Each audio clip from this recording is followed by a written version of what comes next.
I'm thrilled to have you here on my channel. Make sure to subscribe and tune in daily for fresh stories. The first hints of trouble always seem so harmless in hindsight. It's a cool Thursday evening, the kind where the city's air feels slightly more refreshing, and I'm on my way home after a particularly exhausting day at work. My mind is still occupied with unfinished tasks and emails when I pull into our driveway. I notice the postman, a young guy in his 20s with a friendly smile, just leaving our porch. What catches my attention is the odd timing. In our neighborhood, mail usually arrives much earlier. As I step out of my car, I see my wife, Emily, quickly tucking a letter into her purse. We make brief eye contact, and she gives me a smile that doesn't fully reach her eyes. I feel a slight twist in my gut. "Hey, darling," she says, coming over to kiss me on the cheek. "How was your day?" "Exhausting," I respond, glancing at her purse. "Did the mail come late today?" "Yeah, it did." "Nothing important, though," she replies a little too quickly, turning to head inside. I follow her, suspicion beginning to take root. Emily and I have always been open with each other. Our lives have always felt like an open book, or so I believed. That evening, as we sit down to dinner and chat about trivial things, I can't help but notice her nervous glances at her purse, now casually hanging over the back of her chair. As night falls and the house quiets down, Emily is already asleep, or pretending to be. I lie next to her, staring at the ceiling, the silence almost oppressive. My curiosity eats away at me until I can't stand it anymore. I quietly slip out of bed and head to the living room, where her purse lies abandoned. My hand shakes slightly as I unzip the small pocket where I saw her hide the letter. I pull it out and unfold it. The elegant handwriting catches my eye first. As I read the contents, my world begins to unravel. "Dearest Emily, last night was unforgettable. The way we spent those hours, the laughter, the passion, it's something I'll cherish forever. Thank you for everything. Yours, Mark." The words hit me like a sledgehammer. My heart pounds in my chest, anger bubbling up from the pit of my stomach. Emily, my wife of 7 years, has been unfaithful. The betrayal stings like a fresh wound, and I can barely breathe. I sit there for what feels like hours, staring at the letter, my mind racing. I need to confront her, but not now, not while I'm this angry. I need to think, to plan. I slide the letter back into her purse and return to bed, my mind a whirlwind of emotions.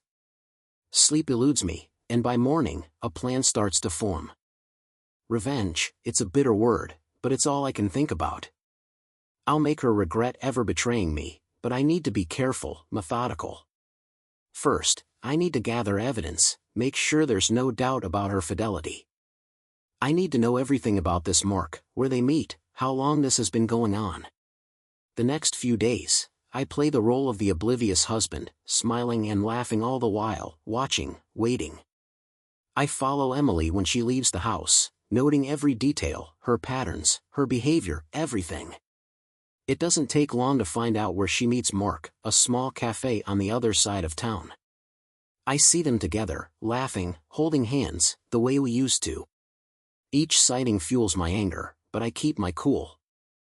I start documenting everything, photographs, timestamps, anything that could serve as evidence. I'm meticulous, leaving no stone unturned.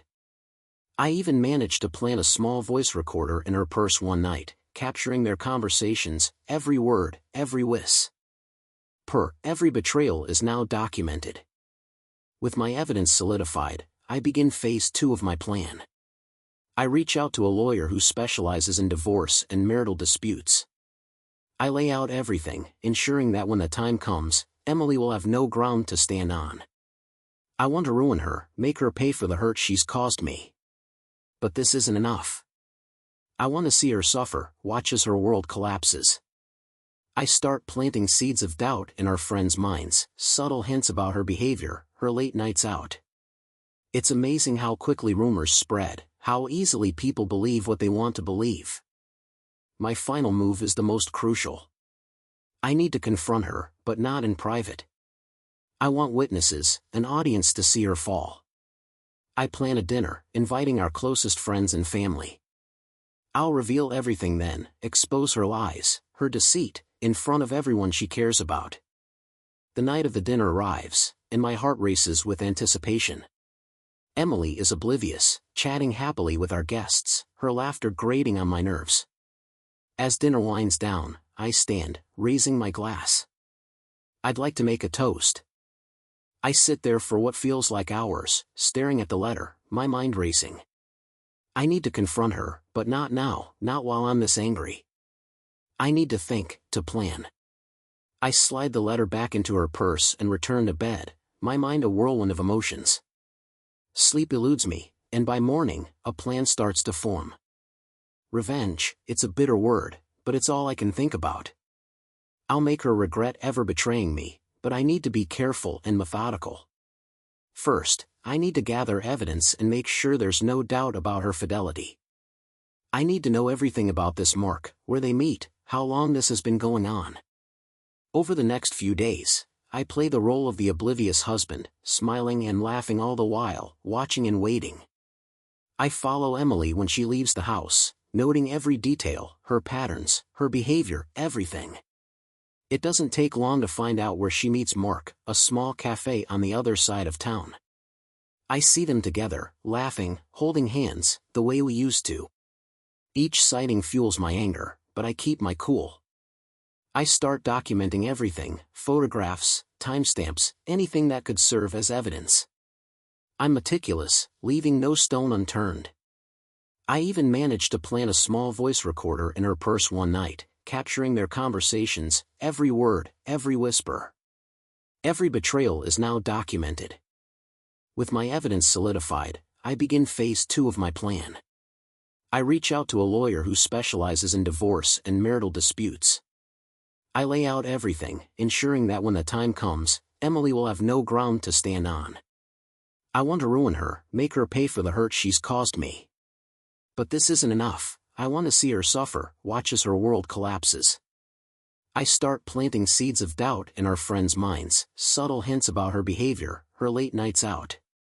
It's amazing how quickly rumors spread and how easily people believe what they want to believe. My final move is the most crucial.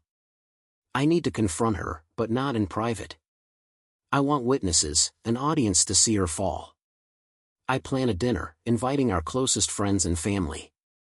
I'll reveal everything then, expose her lies, her deceit, in front of everyone she cares about. The night of the dinner arrives, and my heart races with anticipation. Emily is oblivious, chatting happily with our guests, her laughter grating on my nerves. As dinner winds down, I stand and raise my glass. I'd like to make a toast, I begin, my voice steady despite the adrenaline coursing through me. To my beautiful wife, Emily, the woman who has been my partner for 7 years, the woman who has given me countless memories and, recently, the biggest betrayal of my life. The room falls silent, all eyes on me. Emily looks at me, confusion turning to horror as she realizes what's happening. I pull out the letter, the photographs, the recordings, laying them all out for everyone to see. This is the woman you all admire, I say, my voice cold. The woman who has been cheating on me with Mark. Emily, I loved you, trusted you, and you threw it all away. Emily's face pales, tears streaming down her cheeks. She tries to speak, but I cut her off. Don't bother, Emily. It's over. I've filed for divorce, and I've made sure everyone knows what kind of person you really are. The room is buzzing with whispers. Our friends and family are shocked, some angry, others sympathetic. Emily collapses into a chair, sobbing uncontrollably. My revenge is complete, and as I look at her, I feel a cold satisfaction. Her life is in ruins, just like mine was, and for now, that's enough. The aftermath of my revelation at the dinner party is nothing short of chaotic.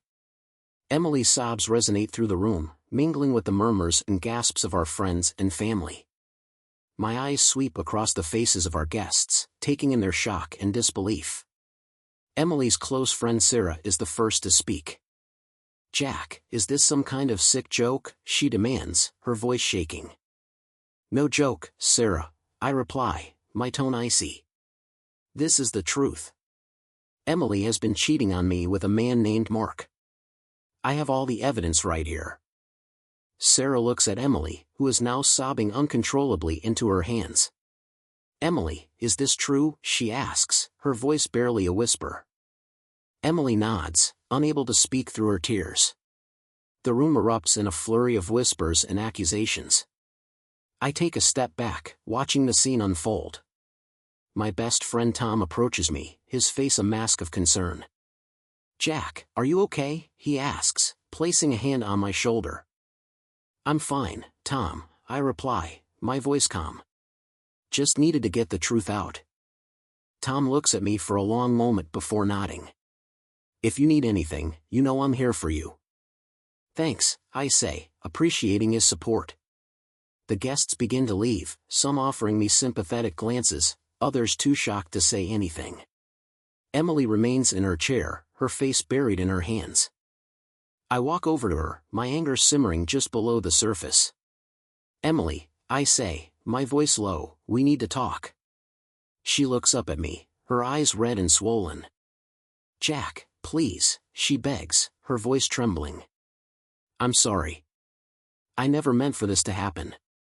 It's too late for apologies, I snap. You made your choices, and now you have to live with the consequences. She nods, her shoulders shaking with sobs. I turn away, unable to bear the sight of her any longer. I head to the kitchen, needing a moment to collect myself. As I pour a glass of water, Sarah follows me, her expression one of mixed emotions. Jack, she begins hesitantly, I know you're hurt, but do you really think exposing her like that was the right thing to do?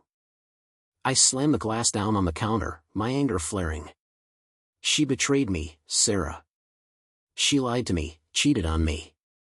She deserved to be exposed. Sarah, looking conflicted, responds, I get it, Jack, but revenge, it just seems extreme.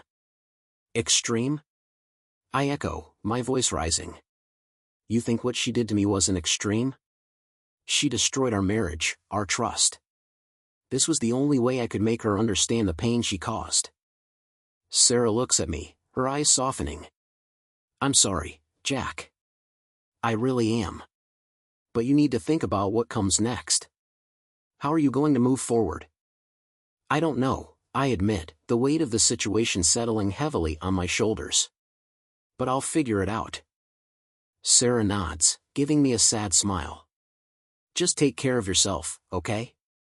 I will, I promise, though I'm not entirely sure how. As the last of the guests trickle out, I'm left alone in the silence of our now empty house. Emily has retreated to the bedroom, and I have no intention of joining her. Instead, I sit on the couch, my mind racing with thoughts of what to do next. My phone buzzes with messages from concerned friends and family, but I ignore them for now, needing time to process everything. The following morning, I wake up with a sense of grim determination. Emily is still in the bedroom, the door closed. I can hear her muffled sobs through the door, but I don't feel any sympathy. I make a quick breakfast and head out, needing to clear my head. I drive aimlessly for a while before ending up at Tom's place. Jack, come on in, Tom says, ushering me inside. How are you holding up? Barely, I admit, sinking into his couch. I don't know what to do, Tom. I thought exposing her would make me feel better, but it hasn't. Not really. Tom sits beside me, his expression thoughtful. Revenge never really heals the wound, Jack. It just adds another layer of pain. I know, I sigh, running a hand through my hair. But I can't just let her get away with it. Of course not, Tom agrees. But maybe it's time to focus on yourself. Take a step back. Figure out what you want from here on out. His words make sense, but it's easier said than done. I spend the rest of the day with Tom, trying to distract myself from the chaos my life has become. By the time I return home, it's late and the house is dark. I find Emily sitting in the living room, her eyes red from crying. Jack, can we talk? She asks, her voice small and broken. I hesitate but eventually nod. Fine. Talk. She takes a deep breath, her hands trembling. I know I messed up. I know I hurt you in ways I can't even begin to understand, but I want to make things right. I want to fix this. Fix this? I laugh bitterly. How do you propose we fix this, Emily? You destroyed everything. I know, she whispers, tears streaming down her face. But I love you, Jack. I made a terrible mistake, but I love you. Please, let's try to work through this. I stare at her, my mind a whirlwind of emotions. Can we really fix this? Do I even want to? The anger, the betrayal, it's all still so fresh. But beneath it all, there's a small part of me that remembers the good times, the love we once shared. I don't know if I can, Emily, I say finally, my voice breaking. I don't know if I can ever trust you again. She nods, her expression devastated. I understand, but please, can we at least try? Go to counseling, talk things through, anything. I sigh, the weight of the decision pressing down on me. I'll think about it. I say the words, feeling like a lifeline in a storm. Emily nods, a glimmer of hope in her eyes. Thank you, Jack. That's all I'm asking. As I head to bed, the future feels uncertain, a tangled web of pain and possibility. But for now, it's a step forward, however small, and maybe, just maybe, it's a start. Days turn into weeks, and the tension between Emily and me remains a constant simmer beneath the surface of our daily lives. We move around each other like ghosts, our interactions limited to the bare necessities. The house feels like a battlefield, every room a reminder of the war we're waging both against each other and within ourselves. One evening, as I'm working late in my home office, there's a knock on the door. I look up to see Emily standing there, her expression cautious. Jack, can we talk? She asks, her voice hesitant. I sigh, setting my laptop aside. Sure, what is it? She steps into the room, closing the door behind her. I've been thinking a lot about what you said, about not being able to trust me again. I know it's going to be hard, but I want to earn back your trust. I want to fight for our marriage. I lean back in my chair, studying her.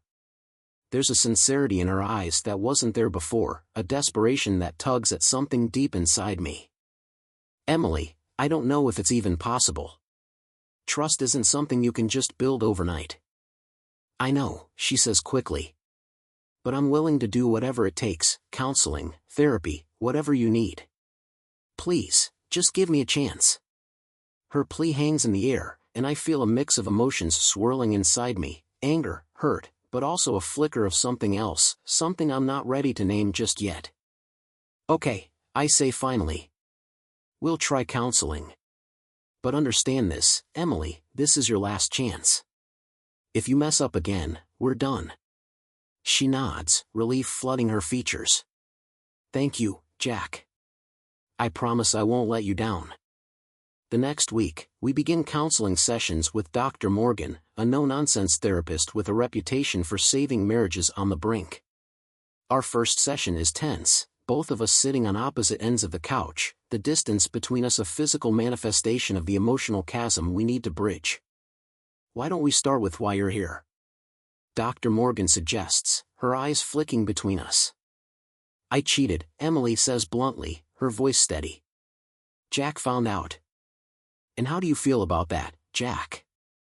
Dr. Morgan asks, turning to me. How do you think I feel? I snap, my anger bubbling up. I feel betrayed and humiliated. I trusted her, and she threw it all away. Dr. Morgan nods, her expression calm. Those are all valid feelings, Jack, but if we're going to move forward, we need to address the underlying issues in your marriage. Emily, why did you cheat? Emily hesitates, glancing at me before looking back at Dr. Morgan. I felt lonely. Jack was always working, always busy. I know it's not an excuse, but I felt neglected, and when Mark showed me attention, I made a terrible mistake. Her words cut deep, but there's also a painful truth in them. I've always been a workaholic, often putting my career before everything else. Dr. Morgan's expression doesn't change, but she scribbles something in her notebook. Jack, do you recognize Emily's feelings of neglect? She asks. I shift uncomfortably. I guess I can see it now, but it doesn't justify what she did. No, it doesn't, Dr. Morgan agrees. But understanding each other's feelings is the first step towards healing. Emily, how do you plan to regain Jack's trust? Emily takes a deep breath. By being completely honest from now on, by showing him every day that I'm committed to our marriage, and by giving him the time he needs to heal. Dr. Morgan nods, looking at me. Jack, are you willing to give her that time? I hesitate but eventually nod. I'm willing to try, but it's not going to be easy. The session ends with a homework assignment to spend more time together and to talk more openly about our feelings. It's awkward at first, but slowly we start to find a rhythm. We take walks together, have dinner without the distraction of our phones, and gradually, the walls between us begin to crumble. One night, as we're sitting on the porch, Emily turns to me, her expression serious. Jack, there's something else I need to tell you. My heart skips a beat, fear gripping me. What is it? It's about Mark, she says, her voice barely above a whisper. He's been trying to contact me. He wants to see me again. Anger flares up inside me. And what did you tell him? I told him no, she says quickly. I told him I'm trying to fix my marriage, but he's not taking no for an answer.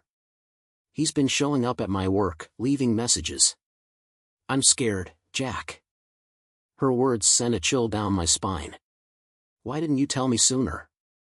I didn't want to make things worse, she admits. I didn't want you to think I was still involved with him. I take a deep breath, trying to calm the storm of emotions raging inside me. We need to deal with this, Emily. We can't let him keep interfering in our lives. She nods, tears welling up in her eyes. I'm so sorry, Jack. I never wanted any of this to happen. I pull her into my arms, holding her tightly. We'll figure it out, I promise, I say, my voice firm. We'll get through this together. The next day, I take a leave of absence from work, determined to handle the situation with Mark. I contact a lawyer, explaining the harassment, and we begin the process of getting a restraining order. I also hire a private investigator to gather more information on Mark, wanting to ensure we have all the evidence we need. In the meantime, Emily and I continue our counseling sessions, slowly rebuilding the trust that was shattered.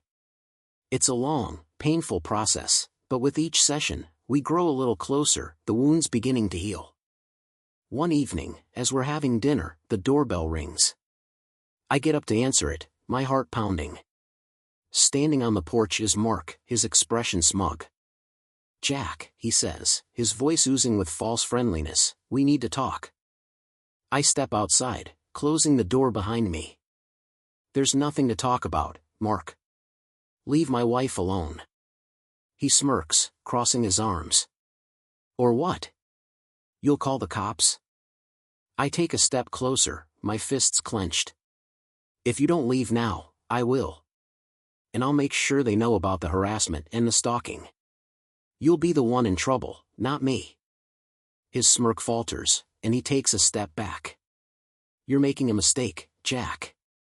She'll never really be yours. She'll always come back to me. Get out, I say through gritted teeth, and don't come back. He hesitates but eventually turns and walks away. I watch him go, my heart racing. When I go back inside, Emily is waiting, her eyes wide with fear. What did he want? She asks, her voice trembling. Nothing, I say, pulling her into a hug. He's gone now, and he's not coming back. As we hold each other, I realize that this is just the beginning of our fight to rebuild our lives. But for the first time in a long time, I feel a glimmer of hope. We've faced the worst, and we're still standing together. We can face anything. The weeks that follow are a test of our resolve. Emily and I continue to work on our relationship, slowly but surely mending the broken pieces. The restraining order against Mark is granted, and the private investigator uncovers enough evidence of his harassment to ensure he stays away. One evening, as we're sitting on the couch, Emily turns to me, her eyes filled with gratitude. Jack. I can't thank you enough for giving us this chance. I know I don't deserve it, but I'm so grateful. I take her hand, squeezing it gently. We're in this together, Emily. We've both made mistakes, but we're working through them, and that's what matters.